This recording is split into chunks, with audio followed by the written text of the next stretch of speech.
1990년 8월 초 페르시아만의 긴장은 위기 상황에 이르렀습니다. 이라크의 통치자 사담 후세인 대통령은 몇 주 동안 석유가 풍부한 작은 국가 쿠웨이트를 침공하겠다고 위협해왔습니다.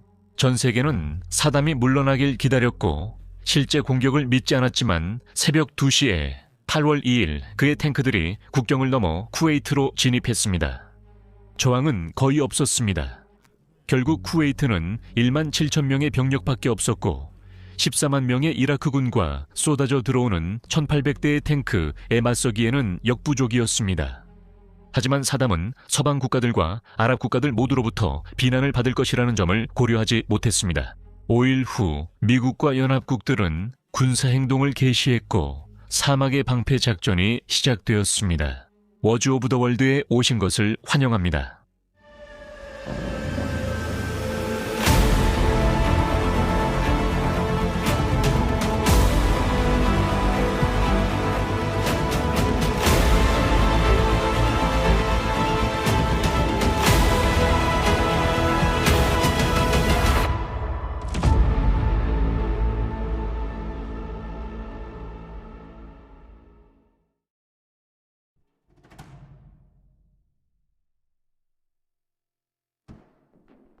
사담 후세인은 1963년에 바트당의 공식 인사가 되었습니다. 바트 주의는 통일된 아랍 국가의 수립을 주장합니다. 이 정당은 1968년 7월 혁명 쿠데타로 이라크를 장악했고 사담은 핵심 역할을 했습니다. 이후 1979년 사담이 이라크 대통령에 취임한 지 불과 6일 만에 바트당을 숙청하며 자신의 권력 상승에 반대한 동료들을 체포하고 처형하는 숙청 작전을 벌였습니다. 1979년 이슬람 지도자 아야톨라 호메이니는 파리 망명 후 이란에 돌아와 대중의 열렬한 환영을 받았습니다. 곧 혁명이 일어났고 호메이니는 이란의 최고 지도자가 되었습니다. 호메이니가 자신의 이슬람 혁명 원칙을 중동의 모든 이슬람 국가에 전파하겠다는 생각은 사담에게 위협으로 여겨졌습니다. 이란이 이라크를 침공할 것이라고 믿은 사담은 이웃 나라에 전쟁을 일으켰습니다. 이 전쟁으로 양측에서 수십만 명이 목숨을 잃었고 사담은 자신의 국민에게 화학 무기를 사용하기도 했습니다. 1988년 미국은 이란-이라크 전쟁이 시작된 이후 공식적으로 중립을 유지했습니다. 하지만 미국은 이슬람 이란을 이 지역의 안정과 자국의 이익에 대한 위협으로 보았습니다. 그래서 미국은 이라크가 이란과의 전쟁에서 성공할 수 있도록 정치적 지원과 일부 자원을 제공했습니다. 여러 이라크 정부는 쿠웨이트라는 작은 군주국이 이라크와 통합되어야 한다고 주장해왔습니다. 1973년에는 영국군이 쿠웨이트에 파병되어 이라크의 침공 가능성을 막으려 했습니다. 사담 후세인은 이란과의 8년간 비효율적인 전쟁 이후 쿠웨이트의 독립을 인정하지 않고 주권 국가인 쿠웨이트를 침공하기로 결정했습니다. 결국 쿠웨이트는 석유가 풍부했고 페르시아만의 입구라는 전략적 위치에 있었기 때문입니다. 사담 후세인은 군대를 빠르게 증강시켰고 1990년 7월 15일에는 1만 명의 공화국 수비대 병력과 300대의 탱크가 쿠웨이트 북쪽으로 이동했습니다. 또한 새 사단 3만 5천 명의 병력이 국경에서 16km 떨어진 곳에 배치됐습니다. 불과 나흘 후인 7월 27일까지 이 병력은 8개, 사단 10만 명으로 압도적으로 증가했습니다. 많은 사람들은 사담이 전쟁 후 다시 전쟁을 일으킬 거란 생각을 일축했고 이란도 병력 증강을 허세로 여겼습니다. 하지만 곧 그들의 생각이 잘못됨이 드러났습니다.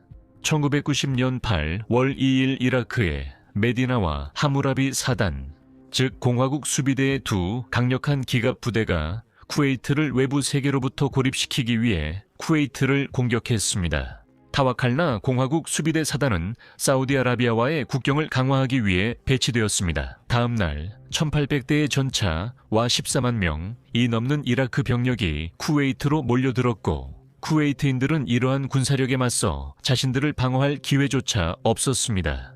쿠웨이트 군대는 바로 제압당했습니다. 쿠웨이트시에서 유일하게 의미 있는 저항이 있었던 곳은 에미르 궁전 주변이었지만 그곳의 저항도 약 2시간 정도밖에 지속되지 않았습니다. 쿠웨이트 전역을 휩쓴 이라크의 기갑 부대는 잠시 쿠웨이트의 소규모 공군의 저항을 받았지만 공군 기지는 곧바로 점령당했습니다. 쿠웨이트에 미라주 전투기 4대, 호크 훈련기 12대, 헬리콥터 43대를 포함한 군용 항공기들이 이라크군에 의해 압수되었습니다. 12시간 남짓 만에 이라크군은 쿠웨이트를 완전히 장악했습니다. 아랍 국가들을 포함한 전 세계는 충격에 휩싸였습니다. 이번 침공은 지역 안정에 위협이 될 뿐만 아니라 전 세계 석유 공급에도 심각한 위험을 초래할 수 있었습니다. 이라크의 행동이 초래한 경제적 결과에 대한 전 세계적인 우려에 수많은 외국 국가들이 신속하게 대응했습니다. 조지 허버트 워커 부시 대통령은 9월 11일 의회에서 연설하며 이라크가 쿠웨이트에서 완전히 즉시 그리고 아무 조건 없이 철수할 것을 강력히 요구했습니다. 쿠웨이트 정부가 복원되어야 하며 페르시아만의 안전과 안정이 보장되어야 합니다. 그는 이 목표들은 우리만의 것이 아니며 많은 국가들이 우리의 우려를 공유합니다. 이는 사담 후세인이 원하는 것이 아닙니다. 라고 말했습니다. 미국이 이라크와 대립하는 것이 아니라 이라크가 세계와 대립하는 것입니다. 인용을 마치겠습니다. 사우디아라비아를 방어하기 위해 부시 대통령은 대규모 다국적 작전인 사막의 방패 작전을 시작했습니다. 쿠웨이트 침공은 훨씬 더 큰 분쟁의 서막처럼 보였습니다. 사담은 알라 후세인, 알리를 자유 쿠웨이트 정부의 총리로 알리 하산 알마지드를 사실상의 총독으로 임명했습니다. 후세인 알리는 1980년대 후반 이라크 쿠르드족에 대한 화학 무기 사용으로 케미컬 알리로 불렸습니다. 그의 임명은 사담이 쿠웨이트를 화학 무기로 방어하려는 계획을 정당화한다고 보여 연합군 정보당국에 심각한 우려를 불러일으켰습니다. 알마지드는 1990년 11월 바그다드 복귀 명령을 받았지만 그가 지휘한 군대는 이미 많은 주민을 내쫓고 쿠웨이트의 모든 것을 무자비하게 약탈했습니다. 쿠웨이트는 1990년 8월 28일 공식적으로 합병되어 이라크의 19번째 주인 쿠웨이트 주가 되었습니다. 사담은 오스만 제국 시절 바스라 주의 일부였던 쿠웨이트를 되찾는 것이 당연하다고 생각했습니다. 알라 후세인 알리는 쿠웨이트는 이제 우리 것이라고 말하며 의도적으로 오해를 불러일으켰습니다. 하지만 미군이 이 지역에 대규모로 집결해 우리를 침공하겠다고 위협하지 않았다면 우리는 그런 결정을 내리지 않았을 수도 있습니다. 인용 끝. 서방과 아랍 국가들은 침공 후 사우디아라비아 방어를 위해 신속히 군대를 파견했습니다. 사우디아라비아의 중요성은 1973년 아랍 이스라엘 전쟁 이후 더욱 커졌습니다. 사우디는 석유 수출국 기구, 즉 오페크의 형성에 중요한 역할을 했고 세계 최대 산유국인 사우디아라비아는 세계에서 가장 많은 확인된 석유 매장량을 보유하고 있습니다. 서방은 사우디아라비아와 불안정한 이웃 국가들 사이에서 완충 역할을 하며 안보를 최우선으로 삼아왔고 지금도 계속 그렇습니다. 1980년대 초 이란 근본주의자들에 대한 두려움으로 쿠웨이트가 매우 중요했습니다. 사우디아라비아와 쿠웨이트는 사담 후세인에게 500억 달러 넘게 빌려주었고 사우디 자원봉사자들도 이라크군과 싸웠습니다. 이제 사담 후세인이 사우디아라비아의 안보를 위협하고 유가가 천정부지로 치솟으면서 그 모든 일들은 잊혀졌습니다. 공격 이후 이라크 군대는 쿠웨이트 중앙은행에서 10억 달러가 넘는 쿠웨이트 화폐를 훔쳐갔습니다. 사담 후세인은 또한 쿠웨이트 디나르를 이라크 디나르와 동일하게 만들어 그 가치를 원래의 12분의 1로 떨어뜨렸습니다. 다양한 국가들이 연합하여 사막 방패 작전에 참여한 연합군을 구성했습니다. 미국과 영국 모두 이 연합군의 주축이었으며 계획, 군사 및 물류 활동에서 주도적인 역할을 했습니다. 프랑스, 사우디아라비아, 이집트, 시리아 등도 참여하여 다국적 동맹을 구축했습니다. 캐나다, 호주, 그리고 여러 아랍 국가들의 지원도 연합군의 힘을 더했고 지역 안정을 회복하려는 국제적인 폭넓은 의지를 보여주었습니다.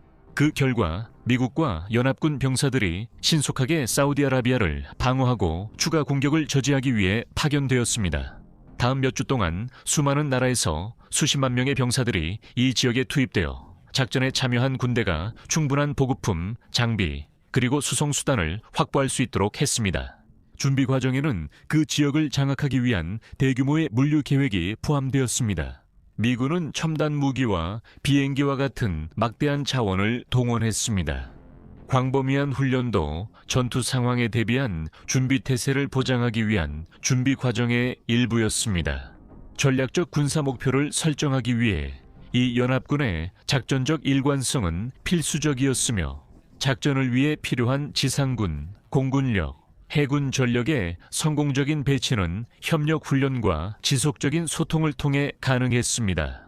모든 것을 종합해 볼 때 이 특별한 동맹은 침략에 맞서고 국제법을 수호하기 위한 중요한 세계적 노력을 보여주었습니다. 사막 방패 작전에 직접적인 전투를 넘어서는 유산을 남겼습니다. 통합된 지휘 구조와 전략적 동맹을 만들기 위해서는 참가국들 간의 협력이 필수적이었습니다. 사우디아라비아, 프랑스, 영국 등 여러 국가의 군대가 기여함으로써 연합군의 작전 능력이 향상되었습니다. 페르시아만 전쟁이 전개되는 과정에서 이러한 준비는 각종 계획의 체계적인 실행에 크게 의존했습니다. 사우디아라비아의 군사 인프라는 동원이 계속되고 전진 작전 기지가 설립되면서 성장했습니다. 이것은 이후 사막 방패 작전에 참여한 군사 작전의 토대를 마련했으며 연합군이 견고한 방어 태세를 구축할 수 있는 잠재적 능력과 준비 태세를 크게 향상시켰습니다. 연합군은 공중과 지상 작전을 모두 아우르는 다각적인 전략을 수립했습니다. 집중적인 공중 감시와 전략적 폭격은 이라크의 전력을 약화시키기 위한 것이었으며 따라서 공군력은 매우 중요했습니다. 이것은 해상 보안을 유지하고 억지력 역할을 했던 걸프 해역의 해군 주둔과 결합되었습니다. 군사 전략의 중요한 요소로는 위압적인 존재감을 확립하기 위한 지상군 동원, 정찰을 위한 첨단 기술의 활용, 그리고 실시간 조정을 위한 통신망의 사용 등이 있었습니다. 이러한 전략들이 결합되어 페르시아만 전쟁의 이후 단계들을 위한 견고한 틀을 마련했으며 현대 전쟁에서 전술적 계획의 중요성을 보여주었습니다. 사막 방패 작전은 억지력으로서 그리고 가능한 지상 기동을 준비하는 전력으로서 공군력에 크게 의존했습니다.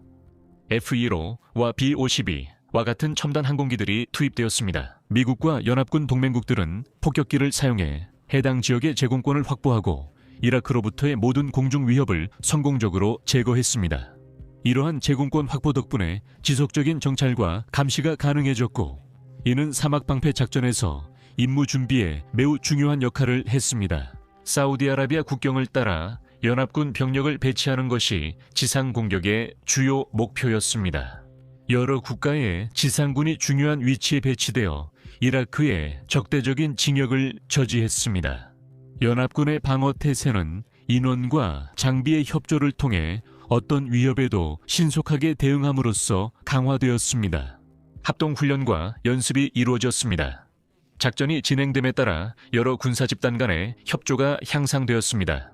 쿠웨이트 해방으로 끝난 페르시아만 전쟁의 이후 단계들은 연합 공군과 지상군의 원활한 협력 덕분에 가능했습니다. 사막의 방패 작전 동안 걸프 해역에 해군이 배치된 것은 해상 통로를 확보하고 페르시아만에서 힘을 과시하기 위한 전략적이고 다양한 조치였습니다. 이는 다양한 국가의 해군 연합으로 구성되어 있었으며 공격과 방어 능력을 모두 제공했습니다. 해군 배치의 핵심 요소로는 이동식 항공기 기지 역할을 하는 항공모함, 억지력과 수중 정찰 임무를 수행하는 잠수함, 그리고 해상 보호와 보안을 담당하는 구축함과 프리깃함이 있었습니다. 작전은 주로 홍해에서 페르시아만까지 이루어졌습니다. 이것은 안정적인 보급선을 유지하는 데 도움이 되었고 통일된 모습을 보여주어 이라크에 대한 제재를 시행하는 데 매우 중요했습니다. 해군 순찰과 감시 임무는 전쟁 내내 더 광범위한 군사 목표 달성을 보장하는 데 도움이 되었습니다. 1991년 1월 17일 사막방패 작전은 사막폭풍 작전으로 전환되었습니다. 이 시점까지 연합군은 해당 지역에 강력한 군사적 존재감을 구축했습니다. 이러한 전략적 준비는 이후의 분쟁에서 매우 중요할 것이며 사막폭풍 작전으로 이어진 결정적인 순간들의 중요성을 강조합니다.